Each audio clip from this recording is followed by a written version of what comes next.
Ja, Tag zusammen und herzlich willkommen zur Spieltagspressekonferenz von 2 Kölsch. Ja, hallo Leute, und das am 6. Spieltag der Bundesliga, und der FC trifft auf die Truppe des VfB Stuttgart. Und wie ihr seht, wir stehen hier im Volksgarten in der Südstadt, und das Ganze ist, um ehrlich zu sein, ein richtiger Sanierungsfall. Also hier wird kräftig gebaggert und gebuddelt, und ein Sanierungsfall, das klingt uns doch sofort in den Ohren, das kommt uns eindeutig bekannt vor, ne? Ja, ich glaube, wir haben auch einen Verein, der ein Sanierungsfall ist. Das war aber ja auch klar. Und wie wir sehen, wenn man gerade saniert, sieht es zwischendrin mal ein bisschen hässlich aus, ne?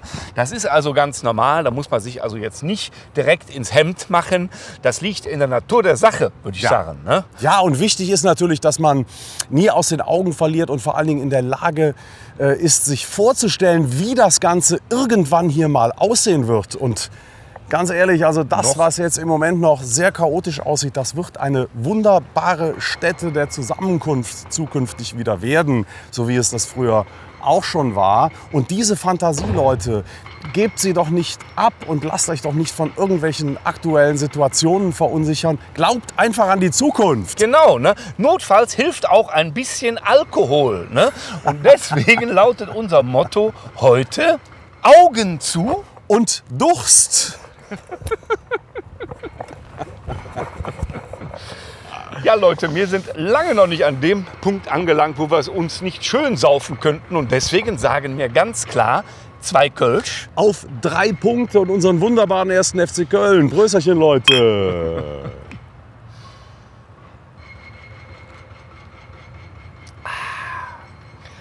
Das klappt doch immer wieder, ne?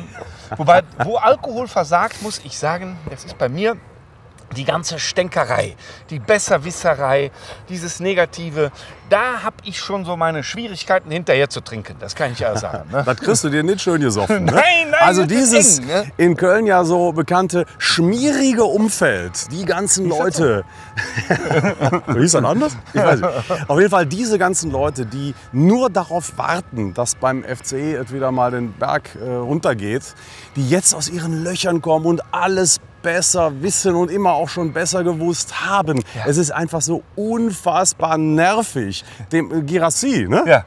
Ja, ich meine, ehrlicherweise, wer sich traut zu sagen, dass er das schon immer gewusst hat, was das für eine Granate ist, der möchte eigentlich auch den Mut haben, jetzt noch an den Klassenerhalt zu glauben, oder? Also das schaffst du, das schaffst du. Ne? Das ist ja unfassbar. Ja, ne? Und wie da auf den Trainer drauf gedroschen wird und auf den Christian Keller. Ganz ehrlich, die haben so ein schweres Erbe angetreten, beide. Ja. Und wir haben 2 richtig gute Jahre jetzt hinter uns gebracht. Es ist im Moment ein bisschen Sand im Getriebe. Natürlich hat das auch mit dem nicht vorhandenen Geld zu tun. Aber es hat einfach auch damit zu tun, dass ein Entwicklungsprozess, es geht nicht immer nur bergauf. Das ist unmöglich.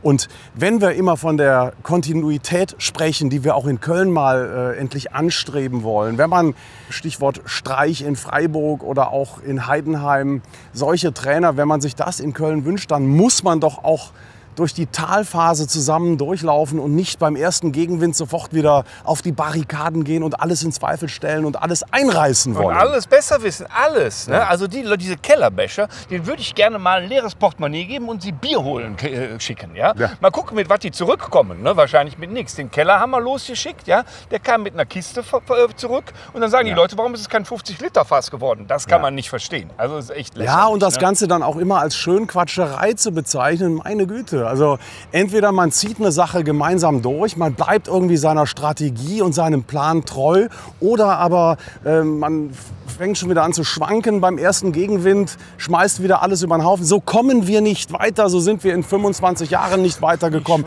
Habt ihr denn überhaupt nicht gelernt aus der Vergangenheit? Ganz ehrlich, Leute. Leute, pass auf. Aber wir wollen ja gar nicht gegeneinander arbeiten, sondern miteinander. Und deswegen würde ich sagen, gehen wir gemeinsam einen trinken vorm Spiel und mir jetzt auch. Ne? Weil schön saufen kann man nie früh genug beginnen. Ja. Und deswegen gehen wir jetzt in die schöne Südstadt. Ja. Hier kriegen wir im Moment nichts, im Volksgarten. Ja. Aber in der Südstadt gibt es genug Läden und passt ja auch zu unserem aktuellen Tabellenstand. Der ist nun mal leider ein bisschen südlich. 16. sind wir gerade. Ja. Das stimmt. Ja, ja, ne? Also, ab in den Süden. Ne? Der Sonne hinterher, aber die geht auch wieder nach oben irgendwann. Ne? Wir sehen uns im Stadion. Prösterchen, Leute. Tschüss.